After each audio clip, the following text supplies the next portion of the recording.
जय सच्चिदानंद। परमात्मा को पाने के लिए क्या संन्यास लेना चाहिए या गृहस्थ में रहना चाहिए?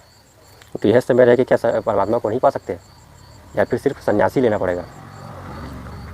तो आज का विषय है सन्यास या फिर गृहस्थ परमात्मा को किस मार्ग से प्राप्त कर सकते हैं, या किस मार्ग की क्या कोई विशेषता है, सन्यास मार्ग में क्या कोई विशेषता है या गृहस्थ मार्ग की कोई विशेषता है। विस्तृत रूप से चर्चा करेंगे इस बारे में। तो सभी जानते हैं कि साधु जो होते हैं सन्यास मार्ग में चलते हैं परमात्मा को प्राप्त करने के लिए, क्योंकि वे चाहते हैं कि संसार के किसी भी प्रकार के बंधन में वो न बंधे, किसी कर्तव्य दायित्व में न रहे, उनका जीवन सिर्फ परमात्मा के लिए ही व्यतीत हो। गृहस्थ में भी परमात्मा को पाया जा सकता है। गृहस्थ में भी बड़े बड़े संत हुए हैं जिन्होंने परमात्मा को प्राप्त किया है। कबीरदास जी हैं, मीराबाई हैं, बहुत से ऐसे उदाहरण मिलेंगे गृहस्थ के जिन्होंने परमात्मा के मार्ग में चला, परमात्मा के भजन किए जीवन पर्यंत। और सन्यास मार्ग में तो भी कई हैं। तो क्या सन्यास मार्ग और गृहस्थ मार्ग दोनों में कौन श्रेष्ठ है? क्या सन्यास लेना आवश्यक है या गृहस्थ में रह के भी परमात्मा को पाया जा सकता है? बात करते हैं इसी के ऊपर। पहले थोड़ा सा सन्यास और गृहस्थ की क्या क्या विशेषताएं हैं, क्या क्या उसके गुण हैं, क्या क्या उसमें होता है साधकों के लिए, साधक का कैसा उसमें जीवन व्यतीत होता है, इस पर बात करते हैं। तो सन्यास में क्या होता है? सन्यास में साधक सन्यास तो ले लेता है, अब वह संसार के किसी भी कर्तव्य और बंधन में नहीं रहता, किसी दायित्व में नहीं रहता। उसका सिर्फ एक ही उद्देश्य है, परमात्मा को प्राप्त करना। वह सन्यास लेने के बाद में क्या करता है? शरीर को पोषण के लिए भोजन ग्रहण करता है और अपना भजन करता है। बस दो ही कार्य करता है, शरीर का पोषण और भजन। बाकी सन्यासी को संसार के किसी भी घटना से, किसी भी कर्तव्य से, किसी भी दायित्व से, कोई भी कार्य से कोई लेना देना नहीं रहता। सन्यासी का ये कर्तव्य है, बस इतना ही सन्यास के बाद सन्यासी को करना होता है। अब गृहस्थ को देखते हैं कि एक आदमी, एक व्यक्ति जो घर में है और जो परमात्मा को पाना चाहता है, तो उस व्यक्ति को कितने बंधनों में रहना पड़ता है, कितने कर्तव्यों को करना पड़ता है, कितने दायित्वों को निर्वहन करना पड़ता है, देखते हैं। तो एक व्यक्ति जो घर में है वो किसी का पुत्र हो सकता है, बेटा हो सकता है, पिता हो सकता है, पति हो सकता है, कई प्रकार के रिश्तों में वो बंधे हुए हो सकता है। अब वो रिश्तों में बंधे हुआ है, संसार के कई प्रकार के दायित्वों से बंधा हुआ है, जैसे धन कमाना है, धन अर्जन करना है, उसका पुत्र है तो पढ़ाना है, पत्नी है तो उसके साथ में उसका देखभाल करना है, उसकी सेवा करना है, माता पिता है, माता पिता का देखभाल करना है, सेवा करना है।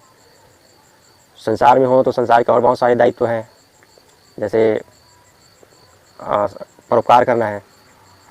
तो इस प्रकार के भी दायित्व, कर्तव्य, जिम्मेदारी बनता है। तो ये सब करते हुए साधक को परमात्मा का भी भजन करना है, परमात्मा में भी मन लगा के रखना है। सन्यासी का क्या है? सन्यासी तो सभी चीज़ से संन्यास ले चुका है, अब वो किसी भी प्रकार के कर्तव्य नहीं करेगा। लेकिन एक गृहस्थ आदमी जो गृहस्थ में है, उसको तो सभी प्रकार के कर्तव्य और दायित्व का वहन करना है, और ये सब करने के बाद में भगवान में मन लगाना है। सन्यासी को तो सिर्फ भगवान में मन लगाना है, एक ही काम करना है, भगवान में ही मन लगाना है, बस एक ही क्रिया करना है। लेकिन गृहस्थ को कितने सारे कार्य करना पड़ रहा है, वो दायित्व और कर्तव्य का भी वहन कर रहा है, प्लस ये सब करने के बाद में भगवान में भी मन लगाना पड़ रहा है।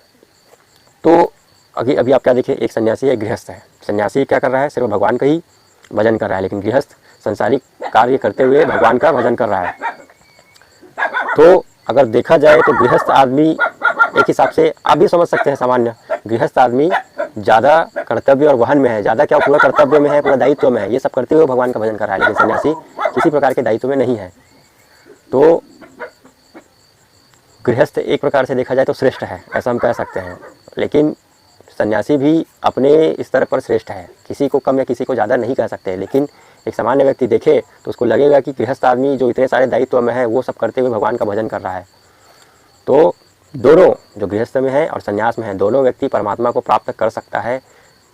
गृहस्थ में है उसको संन्यास लेने की आवश्यकता नहीं है, जो सामान्य व्यक्ति है आपके और हमारे जैसे, उनको संन्यास लेने की आवश्यकता नहीं है, वो घर में रह के भी परमात्मा को प्राप्त कर सकता है। लेकिन अब भगवान ने तो संसार बनाया है, तरह तरह के लोग हैं, भिन्न भिन्न के लोग हैं, भिन्न भिन्न प्रकार की विचारधाराएं हैं। किसी साधक को, किसी व्यक्ति को संसार अच्छा नहीं लगता, सोचता है मैं किसी भी प्रकार के बंधन में बंधना नहीं चाहता, मैं ना ही बेटा बनना चाहता हूँ, ना ही पुत्र बनना चाहता हूँ, ना पति बनना चाहता हूँ, मैं किसी प्रकार के संसारिक क्रिया में, संसारिक बंधन में फंसना नहीं चाहता। अगर मैं रिश्ते में आऊँगा तो रिश्ते में बहुत सारी दायित्व कर्म है, करना पड़ता है, इसमें मैं नहीं फंसना चाहता हूँ, मैं सीधा ये सब कार्य से मुक्त हो जाता हूँ, भगवान के रास्ते में अपने जीवन को चलाता हूँ। तो कई लोग ऐसा सोचकर संन्यास ले लेते हैं। कई लोग को संन्यास, अकेले जीवन व्यतीत करना अच्छा नहीं लगता, वो सोचता है मैं घर में ही जाके क्यों ना ये कर पाऊँ, परमात्मा को प्राप्त कर लूँ? क्या घर से नहीं पाया जा सकता? घर में रहकर नहीं पाया जा सकता? तो कई व्यक्ति ऐसे हैं, कई साधक ऐसे हैं जो घर में ही रह के भगवान का भजन करना चाहते हैं। तो दोनों ही अपने अपने जगह पर, अपने अपने स्थान पर श्रेष्ठ है, दोनों का विचार उचित है। लेकिन जो गृहस्थ में है उनको थोड़ा सा परमात्मा के मार्ग में चलना, परमात्मा को प्राप्त करना थोड़ा सा कठिन सा है। एक सन्यासी से तुलना करें तो मेरा व्यक्तिगत विचार है कि एक जो गृहस्थ है उसके लिए थोड़ा कठिन हो जाता है। यह कैसे? तो देखिए, गृहस्थ में रहना भी एक युद्ध के समान है। ये रणभूमि है, गृहस्थ भी एक रणभूमि है। रणभूमि में जैसे योद्धा युद्ध करता है वैसे गृहस्थ भी एक रणभूमि है। यहाँ साधक को युद्ध करना पड़ता है। अब साधक को कैसे युद्ध करना पड़ता है आप थोड़ा सा इसमें देखिए, अच्छे से समझिए, थोड़ा सूक्ष्म रूप में समझने का प्रयास कीजिए। अब एक साधक है, वो रिश्तों में बंधा हुआ है, वो पिता है, बेटा है, पति है, पत्नी है, कुछ भी रिश्ते में है। तो अब रिश्ते में है तो उसका भी जिम्मेदारी है, तो जिम्मेदारी का वहन करना है। माता पिता की सेवा करना है, माता पिता बीमार हो गए हैं उनका सेवा करना है। पत्नी है तो पत्नी का भी बहुत सारे दायित्व होता है पत्नी के प्रति। बच्चे हैं, बच्चे के प्रति दायित्व है। प्रकृति में हो, प्रकृति की सेवा करना है। तो कितने सारे दायित्व का वो वहन करता है। अब ये सब दायित्व का वहन करते करते उसको अपने मन को ऐसा बना के रखना है कि भगवान का भजन नहीं छूटना चाहिए। उनके गुरु ने जो बताया है कि आपको घर में हो, घर में मंत्र का जप करना है, इस माला को इतने बार करना है, या ये साधना करना है, ये विधि का पालन करना है, उस विधि के लिए उसको समय निकालना है। और समय ही नहीं निकालना है, मन को ऐसे बनाना है कि उसका मन जो विधि गुरुदेव ने बताया है, जो साधना करना है, जो विधि का पालन करना है, उसके अनुकूल अपने मन को बनाना है। कैसे? ये सब दायित्व, ये कर्तव्य का वहन करते करते मन को ऐसा बना के रखना है।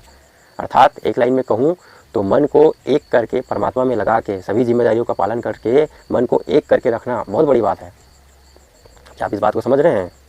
आप घर में हैं, गृहस्थ में हैं, आप सभी कर्तव्यों को कर रहे हैं, आप अपने कार्य में जा रहे हैं, ऑफिस जा रहे हैं, आप जो भी जिम्मेदारी में हैं धन अर्जन करने के लिए। उदाहरण लेते हैं, आप एक कलेक्टर हैं। अब आप कलेक्टर हैं तो आप अपना कार्य भी संभाल रहे हैं। कार्य संभालने के बाद में आप घर में आके आप घर का जिम्मेदारी भी संभाल रहे हैं। तो आप कितने जिम्मेदारी से बंधे हुए हैं। वहाँ का आपका तनाव, घर का तनाव, और ये सब तनाव को बगल में करके, साइड में करके आपको भगवान में भी मन लगाना है। और ऐसे नहीं सामान्य कर्मकांड जैसे नहीं, वास्तविक जो गुरुदेव ने बताया है, जो विधि है, जो शास्त्र ने बताया है, शास्त्र से निकल के आया है, उस प्रकार से मन को लगाना है। ये नहीं कर्मकांड करना है, थोड़े से मंदिर में पूजा करना है, ऐसा नहीं। मोक्ष मार्ग में परमात्मा को पाने के लिए जो आवश्यक विधि है, जो गुरुदेव ने बताया है, उसके अनुकूल या मन को उस अनुसार, उस अनुरूप बनाना बहुत बड़ी बात है। तो व्यक्तिगत रूप से मेरा मानना है कि गृहस्थ को थोड़ा सा मुश्किल, या यूँ कहें ज़्यादा कठिनाई का सहन करना पड़ता है, कठिनाई सहन करना पड़ता है। और सन्यासी गृह का त्याग कर चुका है, अब वो विरक्त है, अब वो घर में नहीं है, तो उसको सिर्फ भगवान का ही भजन करना है। और मन में जो द्वंद्व आ रहे हैं, संन्यास लेने के बाद भी मन में बहुत सारे द्वंद्व उत्पन्न होते हैं, तो उस द्वंद्व से लड़ना है। तो सन्यासी जो है गृहस्थ से कम ही द्वंद्व और इस प्रकार से मानसिक विकारों का उससे लड़ना पड़ता है। गृहस्थ को बहुत ज़्यादा ही ये सब झेलना पड़ता है। तो गृहस्थ में रहकर भी परमात्मा को पाया जा सकता है। बस इतना है कि गृहस्थ में थोड़ी सी उलझनें हैं, कठिनाइयाँ हैं। संन्यास में भी परमात्मा को पाया जा सकता है संन्यास लेकर, पर उसमें दायित्व कर्तव्य नहीं होते हैं। अब ये तो हो गया गृहस्थ और संन्यास की बात। गृहस्थ में जो साधक है वो सभी जितने भी उनके दायित्व कर्म हैं वो सबको करते हुए, दायित्व कर्तव्य तो करना है, लेकिन कैसे करना है। आप व्यवसायी हैं, घर गृहस्थ में तो आप व्यवसायी हैं या कोई दूसरा कार्य कर रहे हैं, आप किसान हैं, कुछ भी हैं, धन अर्जन के लिए जो भी कर रहे हैं, समाज की सेवा कर रहे हैं, परिवार की सेवा कर रहे हैं, जो भी कुछ कर रहे हैं, आप कुछ भी कर रहे हैं, वो सब कार्य को भगवान को समर्पित करके करना है। यह सोच के करना है कि सृष्टि भगवान के द्वारा बनाया गया है, ये भगवान का विधान है। तो ये जो परिवार बना है ये भी भगवान ने ही बनाया है, ये सिस्टम बनाया है भगवान ने ही बनाया है, ये कार्य है भगवान ने ही बनाया है। तो इसको भगवान का विधान, भगवान का ही कार्य मानकर साधक को करते जाना है, भगवान को समर्पित करके करना है, निष्काम भाव से।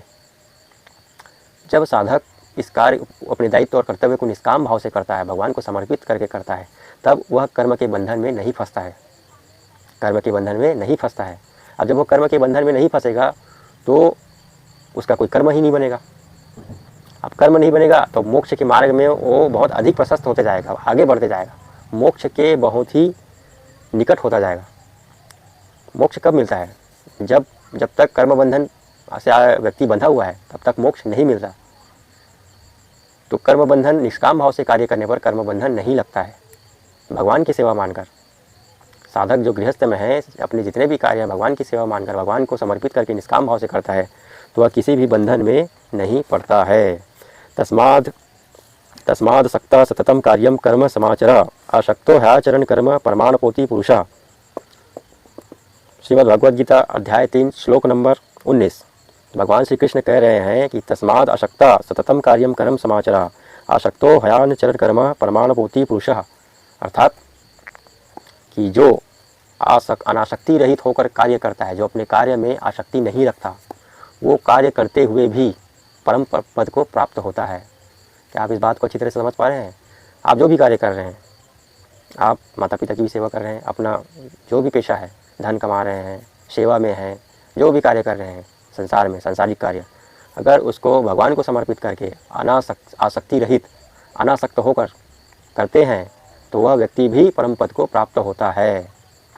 अध्याय 3 श्लोक नंबर 19 भगवान श्री कृष्ण श्रीमद् भगवद गीता में कह रहे हैं।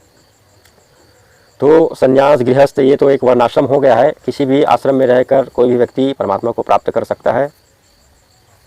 अब वह व्यक्ति के ऊपर निर्भर करता है कि वह किसी भी प्रकार के द्वंद्व में, किसी प्रकार के दायित्व में, कर्तव्य में नहीं फंसना चाहता, या दायित्व कर्तव्य को करते हुए परमात्मा को समर्पित करके परमात्मा को प्राप्त करना चाहता है, या संन्यास मार्ग से प्राप्त करना चाहता है। वह साधक के ऊपर निर्भर करता है। आज के इस वीडियो में हमने जाना कि परमात्मा को प्राप्त करने के लिए संन्यास लेना चाहिए या गृहस्थ में रहना चाहिए। गृहस्थ थोड़ा सा कठिनाइयों से भरा हुआ है। गृहस्थ का अपना एक युद्ध क्षेत्र है। संन्यास भी ऐसा नहीं है कि संन्यास बहुत ही अच्छा है, सुगम है, सरल है। संसार को त्याग कर संन्यास मार्ग में रहना, यह भी छोटी मोटी बात नहीं है। तो दोनों अपने स्तर पे श्रेष्ठ है। लेकिन अगर आप एक सन्यासी की तरह, अगर आप एक साधु की तरह घर में रहकर सब कार्यों को कर रहे हैं, आप पकवान भी खा रहे हैं, लेकिन भाव क्या है? अनासक्ति का। मन में अनासक्ति का भाव है। आप पकवान भी तो खा रहे हैं, आप भोजन भी तो कर रहे हैं, स्वाद ले रहे हैं, लेकिन मन में अनासक्ति का भाव है। आप ये सोचे खा रहे हैं कि मुझे यह शरीर का पोषण करना है। मैं जीव के लिए नहीं खा रहा हूँ, मैं तो शरीर का पोषण करने के लिए खा रहा हूँ। तो आसक्ति का भाव ना हो और आप भोग रहे हैं निष्काम रूप से, तो वो भी एक साधु है, घर में रहते हुए महासाधु है। गृहस्थ के बड़े बड़े ऋषि मुनि संत हुए हैं जिन्होंने परम पद को प्राप्त किया है। एक छोटा सा प्रसंग है, एक कहानी है, कथा है। वाल्मीकि रामायण में महर्षि विश्वामित्र, वशिष्ठ और राजा त्रिशंकु का एक प्रसंग है। तो चलिए मैं उसको बता देता हूँ। राजा त्रिशंकु हुए, एक राजा हुए जिनका नाम त्रिशंकु था। तो उनको इच्छा हुई कि वह सशरीर अपने शरीर के साथ में स्वर्ग को जाना चाहते थे। लेकिन नियम यह है कि कोई भी व्यक्ति, कोई भी जीव शरीर के साथ में स्वर्ग नहीं जा सकता। तो राजा त्रिशंकु महर्षि वशिष्ठ के पास गए। चूँकि महर्षि वशिष्ठ योग बल से युक्त थे, योगी पुरुष थे, योग की शक्ति थी उनमें। तो महर्षि वशिष्ठ के पास गए और आग्रह किए कि हे ऋषिवर, मुझे आप सशरीर स्वर्गलोक में पहुंचा दीजिए। ऋषि वशिष्ठ जो थे वो उनको क्या कहे कि देखो, यह विधान के विरुद्ध है, यह प्रकृति के नियम के विरुद्ध है, आप सशरीर स्वर्ग प्राप्त नहीं कर सकते, अतः मैं आपको स्वर्ग नहीं पहुंचा सकता। उनके मना करने के बाद में त्रिशंकु जो थे महर्षि वशिष्ठ के पुत्रों के पास गए। चूँकि उनके पुत्र भी योग बल से युक्त थे, योग शक्ति से युक्त थे, तो वो उनके पुत्र के पास गए। उनके पुत्र ने भी उनका विरोध किया कि ये विधान के विरुद्ध है, प्रकृति के विरुद्ध है, नियम के विरुद्ध है, आप सशरीर स्वर्ग नहीं जा सकते, अतः हम आपको स्वर्ग नहीं भेज सकते। अब त्रिशंकु राजा जो थे वो महर्षि विश्वामित्र के पास में आए। महर्षि विश्वामित्र भी बहुत बड़े ऋषि थे, पहुँचे हुए ऋषि थे, योग बल से युक्त थे। तो उन्होंने महर्षि विश्वामित्र के पास आग्रह किया कि हे ऋषिवर, मुझे आप सशरीर स्वर्गलोक में पहुंचा दीजिए, यह मेरी इच्छा है। अब महर्षि विश्वामित्र जो थे उनकी आग्रह को स्वीकार किए और कहा कि ठीक है, हम आपको स्वर्गलोक पहुंचाते हैं, आपके शरीर के पूरे शरीर के साथ में। तो उन्होंने अपने योग शक्ति से उनको स्वर्गलोक पहुंचा दिया। अब स्वर्गलोक जैसे ही त्रिशंकु पहुँचे, वहाँ सभी देवताओं ने और देवताओं के राजा इंद्र ने सभी मिलकर उनका विरोध किया और उनको स्वर्गलोक से धक्का दे दिया। जब धक्का दिए तो स्वर्गलोक से वो गिर रहे थे राजा त्रिशंकु, वहीं से आवाज़ लगाए, महर्षि विश्वामित्र, मुझे बचाइए, मेरी सहायता कीजिए। महर्षि विश्वामित्र उस बात को सुनकर अपनी दिव्य दृष्टि से देखे, पता किए कि क्या हो गया। तो राजा त्रिशंकु नीचे गिर रहे थे। तो उन्होंने क्या किया, अपनी योग शक्ति से एक नया स्वर्ग का निर्माण कर दिया, जो पृथ्वी और स्वर्ग के बीच में मध्य में था, अंतरिक्ष में ही एक नया स्वर्ग का निर्माण कर दिया और त्रिशंकु को वहाँ का राजा बना दिया। अब इसके बाद में क्या हुआ, देवताओं ने महर्षि विश्वामित्र को आग्रह किया कि देखिए, ऐसा नहीं है, ये प्रकृति के विरुद्ध है, आप दूसरा स्वर्ग का निर्माण नहीं कर सकते। तो ये बात की कहानी और बहुत सारी घटना हुई। तो मेरा बताने का तात्पर्य, कहने का मतलब यह है कि गृहस्थ में महर्षि वशिष्ठ भी थे गृहस्थ के, महर्षि विश्वामित्र भी थे गृहस्थ के। महर्षि विश्वामित्र तो गृहस्थ के संत हैं और ये ऐसे वैसे संत भी नहीं हैं, इनको ब्रह्म ऋषि की उपाधि प्राप्त है। महर्षि वशिष्ठ भगवान राम के गुरु हुए। तो गृहस्थ में भी ऐसे ऐसे महान संत हुए हैं और बड़ी बड़ी उपलब्धियों को प्राप्त किया है। तो गृहस्थ में रह के परमात्मा को भी प्राप्त किया जा सकता है और बड़ी बड़ी उपलब्धियों को भी प्राप्त किया जा सकता है। आज के लिए बस इतना ही, मिलते हैं दूसरे वीडियो में, तब तक के लिए जय सच्चिदानंद।